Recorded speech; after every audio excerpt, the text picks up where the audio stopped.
자, 이제 앞에 화면 보겠습니다. 오늘 수업 한번 해볼 건데, 자, 어제 마지막에 제가 향상된 포문에 대해서 오늘 좀 알려드릴 거라고 했어요. 향상된 포문.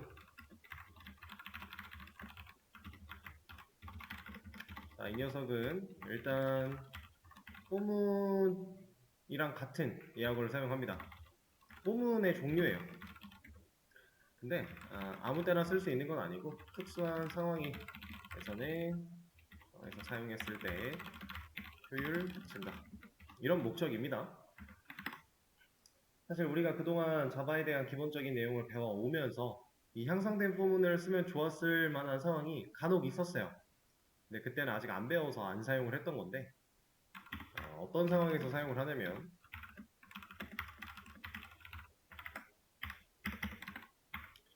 제가 지금 정수들만 들어갈 수 있는 정수 배열을 하나 만들어 냈죠.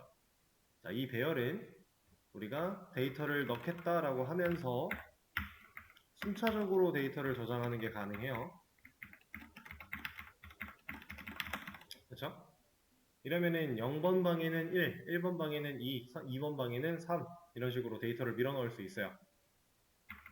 그리고 이 배열들은 각각의 방 번호가 정해져 있는 거죠. 우리가 정할 수 있는 게 아니라, 우리가 배열을 3칸짜리로 만들겠다, 방 3개짜리로 배열을 만들겠다라고 하면은 알아서 0번, 1번, 2번 방이 생성이 될 거고, 그렇게 있는 0번, 1번, 2번 방들은 순서가 의미를 가져도 괜찮겠죠. 실제로 넘버링이 되고 있는 상황이라고 볼 수 있으니까. 그렇죠? 자, 이렇게 배열에 값을 넣는 행위, 그리고 배열에 들어있는 값을 출력하는 행위를 우리가 한번 써보자면 이렇게 할 수 있을 거예요. 그럼 이제 1, 2, 3 나오겠죠. 자, 이 행위를 우리가 반복문을 사용해서 조금 편하게 가보기 위해서는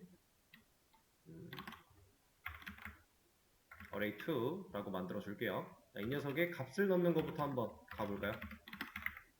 for를 사용해서 int i는 0부터 i가 몇 가지? 3 전까지예요.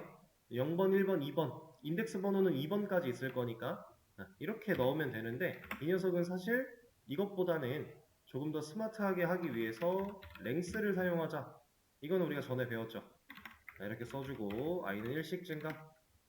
이 상태에서 어레이의 i번째 방에 데이터를 i를 그냥 넣으면 0부터 들어갈 거니까 플러스 1 해서 넣어주자.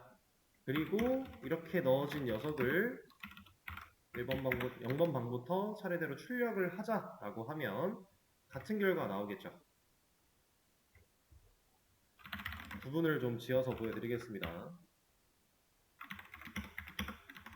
지금 이만큼의 코드가 하고 있는 일과 이만큼의 코드가 하고 있는 일이 완벽하게 동일하죠. 배열 3칸짜리 만들어서 1, 2, 3 값 넣고 1, 2, 3 출력하고, 그죠? 값 넣고 출력, 값 넣고 출력. 이렇게 하는데, 이러한 포문을 사용을 하는 방식이 결국에는 순회라고 했어요. 순회. 이게 순회라는 말이 뭐냐? 이 어레이라고 하는 이 배열이라는 녀석을 처음 0번 방부터 얘가 가지고 있는 마지막 방 번호까지 차례대로 하나씩 다 들여다보는 거. 값을 넣든 값을 꺼내오든 어쨌든 이 인덱스에 차례대로 순차적으로 다 돌아볼 수 있게 만드는 거. 그게 순회입니다. 순회. 그러니까 지금 우리가 포문을 사용했을 때 이러한 형태는 배열이나 나중에 여러분들이 배우시게 될 리스트 같은 그런 녀석들을 순회할 때 사용하는 가장 기본적인 형태예요. 왜냐하면 인덱스라는 개념이 존재하기 때문에 0번부터 시작을 하게끔 0을 세팅한 거고, 종료 조건에는 길이 마이너스 1까지, 왜냐면 포함 관계 없으니까, 그죠? 그리고 1씩 증가라고 하는 이 조건 자체가 배열이라고 하는 녀석을 순회할 수 있게끔 우리가 세팅을 한 거다라는 의미예요. 자, 지금 우리가 순회라고 하는 상황, 그러니까 결국 이 순서를 가지고 있는 복수계의 데이터를 처리할, 순서를 가지고 있는 복수계의 데이터, 배열 같은 녀석을 처리를 할 때 우리가 처음부터 끝까지 돌아볼 수 있게 해주는 순회. 향상된 부분을 사용할 수 있는 특수한 상황은 순회할 수 있는 요소를 사용할 때예요. 아무 때나 막 쓰는 게 아니라 순회가 가능한 요소를 우리가 다룰 때에 이 향상된 부분이라는 걸 사용할 수 있어요. 근데 어떻게 되는지 한번 볼게요. 지금 이 포문과 그리고 그냥 쓴 것과 동일한 일을 한번 해볼 겁니다. 배열은 똑같이 하나 만들어 줄 건데 이름만 바꿀 거예요. 자, 이 상태에서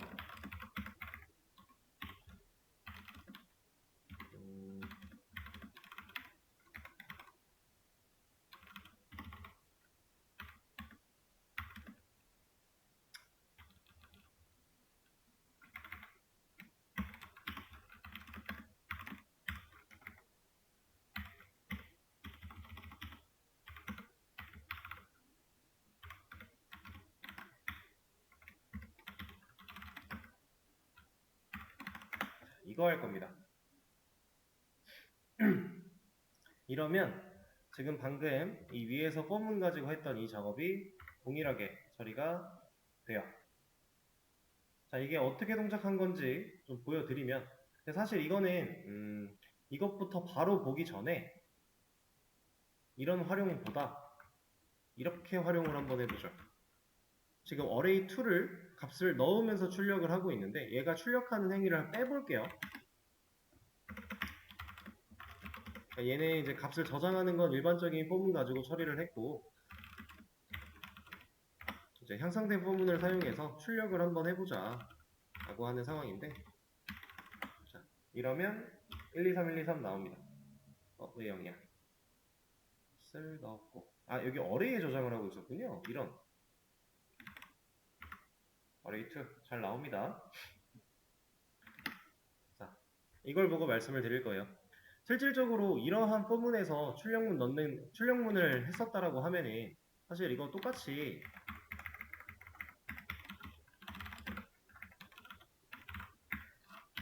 이러면 나오는 거잖아요. 지금 우리가 비교해야 될 대상은 이거랑 이거예요. 값을 넣는 건 얘가 알아서 해줬을 거니까 이만큼은 논외로 보고요. 이 두 녀석을 좀 비교를 해보겠습니다. 이렇게 둘 다 출력하는 거니까 같은 결과 나올 거고 자, 얘는 초기값 세팅했죠. 그리고 종료 조건 부분에 배열이 가지고 있는 길이 -1 마지막 인덱스 번호를 찾기 위해서 거기까지 돌기 위해서 조건을 이렇게 부여를 했어요. 그 다음 1씩 증가하는 로직을 줬습니다. 스텝까지 이게 반복문의 기본 3요소였, 필수 3요소였고 그렇게 했을 때 배열의 몇 번째 방에 있는 데이터를 가져올지 이제 인덱스 이 i가 값이 바뀌고 있는 i를 활용해서 인덱스에 접근하고 값을 꺼내오는 행위로 처리를 했는데 얘는 뭔가 상당히 심플해요. 실제로 얘가 뭐 하는 녀석인지를 보면 자, array2라고 하는 이 순회할 수 있는 요소인 배열은 여기에 들어갑니다. 그럼 이 녀석이 반복문이 한 번 돌 때마다 어떻게 동작을 하느냐 자, array2에 있는 데이터가 지금 0번, 1번, 2번 이렇게 존재할 거예요. 이건 우리가 가상 머릿속으로 알 수 있어요. 자, 그러면은 3개의 데이터가 존재를 할 건데 순서대로 첫 번째 반복문이 실행이 되면 0번째에 있는 녀석을 이 n에 꽂습니다. 0번째가 가지고 있는 그 방을 n이라고 취급하는 거예요. 그때 당시에. 그러면 지금 얘는 n을 출력하겠다라고 했기 때문에 0번 방에 있는 데이터를 n 취급을 하겠다라고 했어요. 0번 방에 있는 데이터를 n으로서 가져와서 값으로 보여주고 있으니까 이 0번 방에 있는 데이터가 직접 여기로 들어온 거다. 그 다음 출력했죠. 그러면 알아서 그 다음 방에 있는 데이터를 다시 n에다가 꽂습니다. 그리고 또 코드를 실행해요. 그 다음 알아서 2번 방에 있는 데이터를 또 꽂은 다음에 코드를 실행했어요. 자, 근데 더 이상 뒤에 방이 안 남았죠. 그럼 얘가 또 있으면은 또 여기다 꽂으려고 할 텐데 더 이상 방이 남아있지 않으면 더 이상 내가 반복할 수 있는 돌 수 있는 녀석이 없으면 그때 탈출해요. 로직이 이래요. 자, 우리가 일반적인 방식을 사용해서 배열이 가지고 있는 전체 값을 쭉 다 출력을 하기 위해서는 0번 인덱스부터 마지막 인덱스까지 1씩 증가하면서 돌 수 있는 숫자를 하나 만들어내는 거고 그 숫자를 실제로 방 번호로서 사용을 해야 돼요. 근데 향상된 포문은 얘가 길이가 몇인지는 중요하지가 않아요. 방이 몇 개인지를 알 필요가 없어요. 왜냐면 첫 번째 있는 방부터 0번 방부터 마지막 방 번호까지 알아서 돌아줄 거니까. 얘는 그렇게 세팅되어 있는 녀석입니다. 근데 이렇게 순회할 수 있는 요소를 넣었을 때 이 녀석이 0번 방부터 마지막 방까지 있는 그 값들이 반복문 한 번 반복이 될 때마다 앞에 있는 이 콜론 마크 앞에 있는 이 녀석에게 꽂힌다. 그런 의미예요. 그래서 이제 얘가 값을 0번에 1, 1번에 1, 아니 1번에 2, 2번에 3 이렇게 들고 있으면 차례대로 1 꽂혔다가 2 꽂혔다가 3 꽂힌다 라는 겁니다. 그게 향상된 포문이에요. 자, 그러면 제가 이렇게 한번 변화를 줘 볼게요. 데이터 넣는 거 일단 빼고 얘를 문자열을 저장할 수 있는 배열로 바꿨어요. 그럼 얘네들은 이제 숫자가 아니라 문자를 실제로 저장하면 에러가 없겠죠. 테스트라고 하는 문자 플러스 1, 2, 3, 012라는 숫자를 여기다 지금 넣으려고 하는 거예요. 이 배열을 값에다가. 그리고 출력을 하면 여기서는 문제없이 우리가 원했던 출력 결과가 나오겠죠. 이렇게. 얘는 일반적인 반복문이었으니까. 그렇죠? 자, 근데 이 녀석은 에러가 나고 있단 말이죠. 얘는 에러예요. 근데 왜 에러일까요?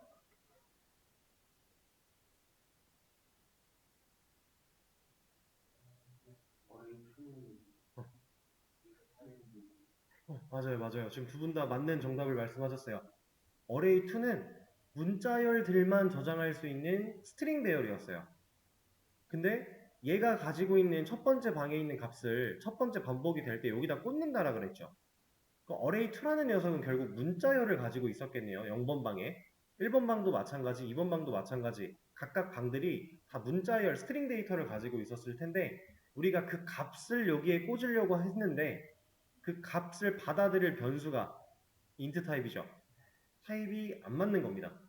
그래서 실제로 에러가 나고 있는 상황은 타입 미스매치예요. 스트링은 int가 될 수 없어. 얘가 가지고 있는 스트링 값은 int가 될 수 없어 라고 하는 겁니다.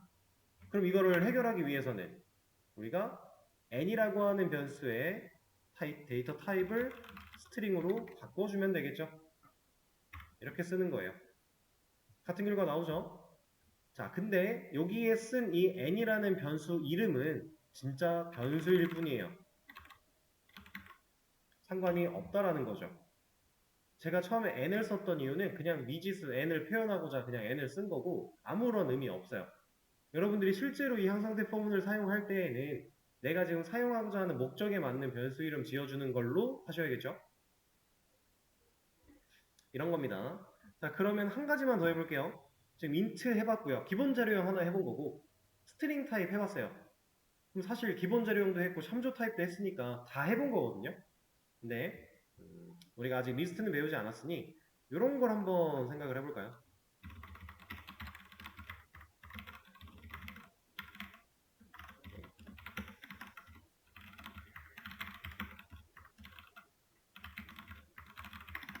자, 테스트라고 하는 클래스를 만들었고요. 번호랑 이름이라는 변수를 가지게 했어요. 그죠? 이거 우리가 많이 해봤던 그냥 클래스 만들어낸 건데 자,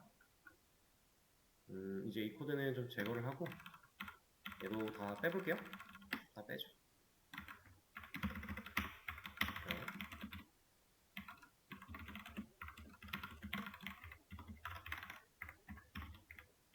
테스트라는 객체 인스턴스 하나 만들어서 리모컨을 테스트라는 변수에게 저장을 했습니다. 이거 그냥 이름을 t라고 할게요.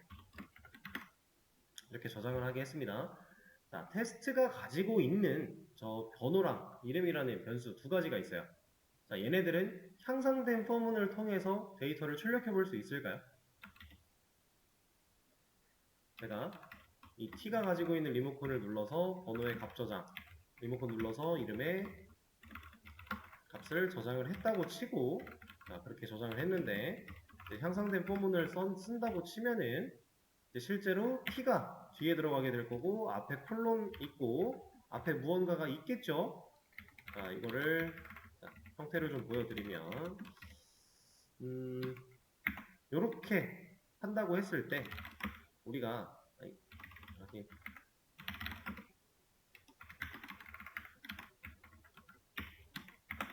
이 A라는 출력 결과로 번호가 가지고 있는 1, 그 다음 이름이 가지고 있는 ASD 출력할 수 있을까요? 이건 안 될 것 같다고 하셨어요. 자, 이거는 당연히 안 되는 거예요. 왜 안 되냐면 애초에 얘를 쓸 수 있는 상황이 뭐라고요? 순회할 수 있는 요소여야 돼요. 근데 이 테스트라고 하는 이 사용자 정의 클래스 객체는 순회가 가능한가요? 얘는 그러니까 가지고 있는 변수들마다도 타입이 다 달라요. 그렇죠? 이거는 순회가 안 되죠.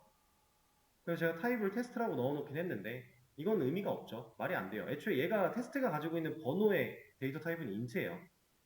첫 번째 데이터는 인트로 받아야 되고 두 번째 데이터는 스트링으로 받아야 돼요. 근데 이거 안 되죠.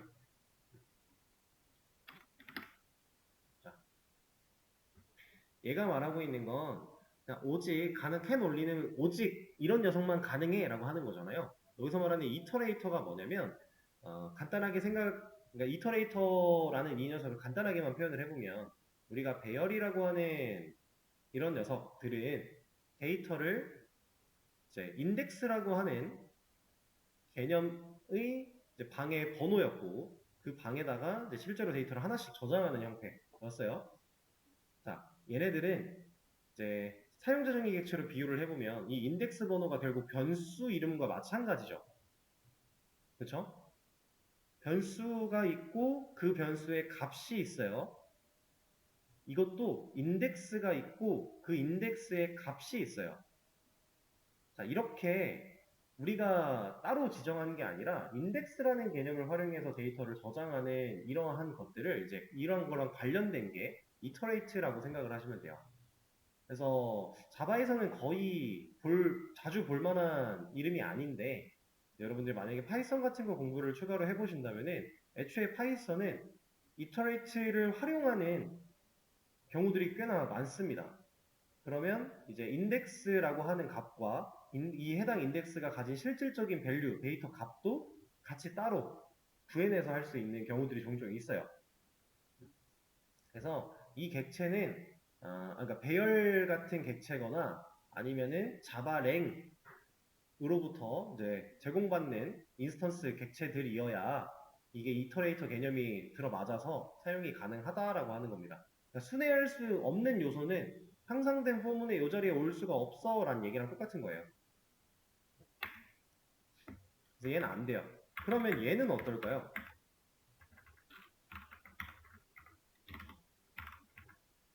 제가 다시 이거 주석 걸고 이렇게 했어요. 얘는 어떨까요? 얘는 이제 되죠. 얘는 돼요. 문제가 없죠. 왜냐면 배열이 됐잖아요. 우리가 만든 사용자 정의 클래스 테스트를 활용해서 배열을 만들었어요. 그러면 이 T라고 하는 녀석은 결국 리모컨 들고 있을 텐데 이 리모컨에 연결되어 있는 실질적인 배열 객체는 어떻게 생겼어요? 방 3개 있을 거고요. 0번, 1번, 2번 있을 거예요. 그리고 이 0번 방에 뭐 들어있어요? 번호? 번호 이름? 자, 0번 방에는 결국 테스트 객체를 컨트롤하는 리모컨만 가질 수 있어요. 이 배열의 타입, 테스트죠. 테스트들만 들어갈 수 있는 거예요. 그러니까 결국은 테스트 객체가, 테스트 인스턴스가 이 인덱스 안에 들어갈 수 있다는 건데 원래 우리가 변수는 객체를 진짜로 가지고 있는 개념이 아니었잖아요. 객체라는 녀석은 힙이라는 영역에 만들어져 있는 거고 그 실제 객체가 존재하는 주소값을 우리가 변수에 참조시켜서 이렇게 참조된 주소값을 활용해서 얘랑 통신을 하는 과정이었어요. 우리가 배운 개념으로 리모컨 원격 조정. 그죠? 그러다 보니까 이 인덱스, 0번 인덱스에 들어갈 수 있는 실질적인 값은 결국 리모컨밖에 없는 거예요. 우리가 상속을 통한 캐스팅 같은 거 배울 때에도 이제 뭐 무기 타입의 A 무기를 만들어 놓고 뒤에다가 뭐 칼기체 같은 거 연결을 했다라고 하면은 이 A 무기는 결국 가질 수 있는 게 뭐밖에 없다? 무기 리모컨밖에 없다라고 했었어요. 그죠? 그거랑 똑같은 겁니다. 이 T는 테스트 타입 리모컨밖에 못 가지는 거예요. 변수가 객체를 직접 가질 수는 없으니까. 그죠? T는 테스트 배열 리모컨을 가질 수 있는 거고, 그럼 각각의 방들이 이제 제가 이렇게 한번 해볼게요. T 0 했을 때 여기에 넣어줄 수 있는 값은 이거라는 거예요.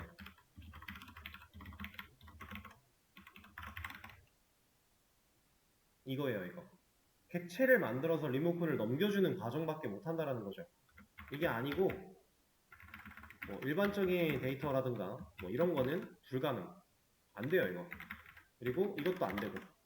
당연히 안 되는 거예요. 얘 빼고는 다 안 돼요. 이거 두 개 빼고는. 널이 가능한 이유는 모든 참조형 타입의 기본값은 널이에요.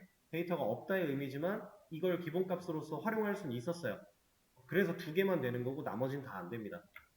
자, 그러면 이렇게 해서 뉴 테스트를 객체를 다 하나씩 만들어 가지고 연결을 시키면 이 배열이라고 하는 녀석은 방 3개짜리였는데 0번, 1번, 2번이 있었는데 이 안에 결국 리모컨 그리고 연결되어 있는 실제 객체 또 리모컨 연결되어 있는 실제 객체 리모컨 연결되어 있는 실제 객체 이거예요. 근데 여기서 이 연결되어 있는 실제 객체들은 다 무슨 타입? 네, 테스트 객체. 그렇게 되는 겁니다. 그럼 이 객체들이 각각 번호 이름 가지고 있는 거예요. 그러면 이제 여기서 연결되어 있는 리모컨 넣었으니까 리모컨이 여기에 들어가요. 테스트 객체를 컨트롤할 수 있는 리모컨이 들어갔어요. 그럼 이제 우리가 이런 거 할 수 있겠네요. 테스트 객체가 가지고 있는 변호 이름이라는 공간에 접근할 수 있다는 거죠. 이런 겁니다. 그래서 우리가 향상된 폼은 순회할 수 있는 요소한테만 사용이 가능. 그동안 우리가 배웠던 개념에서는 활용할 수 있는 게 배열밖에 없어요. 이거 말고는 우리가 순회할 수 있는 데이터를 배운 게 없어서 이게 한계입니다. 지금 얘한테만 향상된 포문을 테스트 해볼 수가 있는 거예요. 그래서 지금 여기도 배열 형태로 하니까 이제 테스트가 되는 거고. 자, 근데 이 향상된 포문은 이제 순회할 때 상당히 좋은 건 팩트인데 단점이 하나가 있어요. 어떤 단점이냐면 거꾸로 돌 수가 없어요. 얘는 무조건 0번부터 돌아요. 만약에 제가 지금 우리가 말하고 있는 이 순회라고 하는 녀석이 처음부터 끝까지 도는 거였다면 만약에 반대로 끝에서부터 처음으로 돌고 싶다. 이걸 우리가 보통 역순회라고 얘기를 하거든요. 만약에 그냥 일반적인 포문을 사용해서 역순회를 한다라고 치면 어렵지 않아요. 그냥 초기 값에다가 이 t가 가지고 있는 랭스 마이너스 1을 넣어주면 돼요. 그럼 얘는 마지막 인덱스 번호부터 시작을 하겠죠. 그리고 종료 조건에다가 부등호 방향을 바꿔서 0까지 돌 수 있게 넣어주면 돼요. 그리고 얘는 마이너스가 될 수 있게. 이러면 길이는 3이죠. 그럼 3-1이니까 i한테 처음에 2가 들어가겠네요. 그럼 2가 0에 가까워지려고 음의 방향으로 줄어드는데 2, 1, 0까지 돌겠네요. 부등호가. 그럼 우리가 원했던 역순회가 되는 거죠. 근데 얘는 그런 걸 못해요. 얘를 활용해서는 역순회가 불가능하다.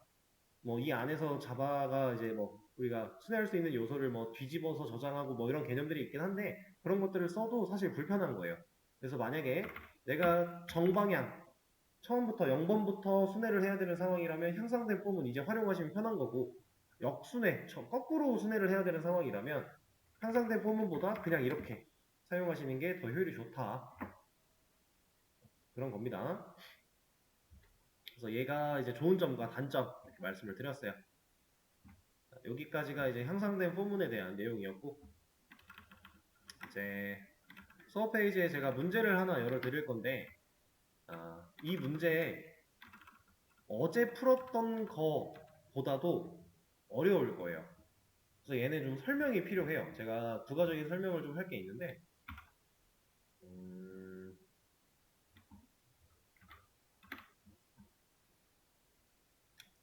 자 서페이지 새로 고침 해보시면은 여기 나와 있는 아래 예제 훑어보기 이거는 이제 어제 배웠던 내용과 오늘 배웠던 향상된 포문까지 개념 정리 살짝 되어 있는 건데 이건 나중에 보시고요. 지금은 여러분들 이 문제 하나 올라온 거 이거 한번 열어보세요.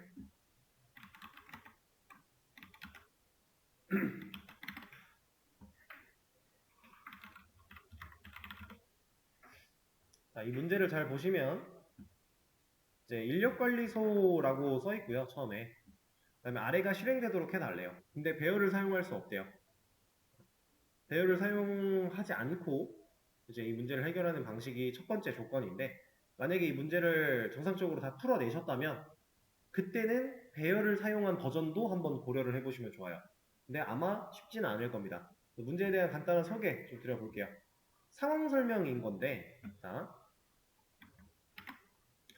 지금 우리가 사람 인력 관리소라고 하는 클래스를 사용해서 객체를 만들어요. 그리고 그 객체를 컨트롤할 수 있는 리모컨을 여기 변수에 넣겠죠. 그리고 add 사람이라고 하는 메서드를 실행하고 있습니다. 이 실행할 때 인자가 두 개가 세팅이 됐죠. 그러면 홍길순이라는 스트링 타입의 데이터와 33이라는 인트 타입의 데이터를 add 사람 메서드에게 알려준 거예요. 자, 그리고 add 사람을 하고 나면 이거는 출력입니다. add 사람 메서드를 했을 때 이러한 문장이 출력이 되면 돼요. 그리고 add 사람이라는 메서드를 한 번 더 하면 이번에 다른 인자가 들어갔죠. 이 인자를 활용해서 또 다른 출력이 나오면 돼요. 지금 실제로 홍길순 33, 그죠? 그 다음에 홍길동 20 나오고 있잖아요. 인자를 활용해서 출력을 하는 겁니다. 근데 번호가 바뀌어요. 번호가 바뀌고 있죠. 자, 일단 여러분들 add 사람이라는 메서드를 실행했을 때 이 번호가 바뀌고 있는 거 잘 생각하셔야 되고요. 그리고 add 사람이라는 메서드가 실행됐을 때 단순히 출력만 하고 끝나버리면 그 밑에 있는 얘를 못해요. 자, 얘는 이름이 겟사람이죠. 그렇죠? add 사람은 사람을 추가하겠다는 뜻이고요. 겟사람은 사람을 가져오겠다는 뜻이에요. 지금 문제 그 힌트 드리고 있는 겁니다. 자, 그런 의미예요. 그래서 add 사람이라는 메서드가 실행이 됐을 때 출력이 나오는 건 나오는 건데 진짜로 이 홍길순 33 얘가 첫 번째 사람이었어 라고 하는 이 데이터를 저장하지 않으면 그 사람 데이터를 여기다 가져올 수 있는 방식이 없다라는 거예요. 출력만 하고 끝나면 안 되고 저장까지 해야 된다라는 얘기고요. 그리고 겟사람을 하면 여기에 지금 인자가 뭐가 들어가고 있어요? 숫자 1, 2, 3 들어가고 있죠. add 사람으로 추가됐던 이 번호가 이 사람을 가져올 때의 단서가 될 겁니다. 그래서 1이라고 가져오면 첫 번째 홍길순 33이 여기 나오는 거예요. 자, 이런 상황이에요. 그리고 좀 더 디테일을 봐보자면 add 사람은 실행된 결과가 어딘가에 담길 필요가 없죠, 지금. 그 말인즉슨 리턴이 필요하지 않다는 얘기인데 get사람 같은 경우는 메서드의 실행 결과가 이 자리에 남아야죠. 안 남으면 이 변수는 어떻게 해요? 곤란해지잖아요. 얘는 리턴이 필요하다라는 얘기입니다. 리턴이 없으면 이 자리에 안 남기면 얘는 곤란해서 안 될 거니까 자, 요 정도 힌트를 드려볼 거고 이제 실제로 얘를 한번 구현해 보세요. 좀 지금까지 배웠던 것들을 골고루 잘 활용을 하셔야 됩니다. 이거 시간 좀 넉넉하게 드릴 건데 지금 일단 바로 한번 시작을 해 보시고요. 제가 메모장에다가 쉬는 시간에 대한 안내 올려드릴게요. 계속 풀어보세요.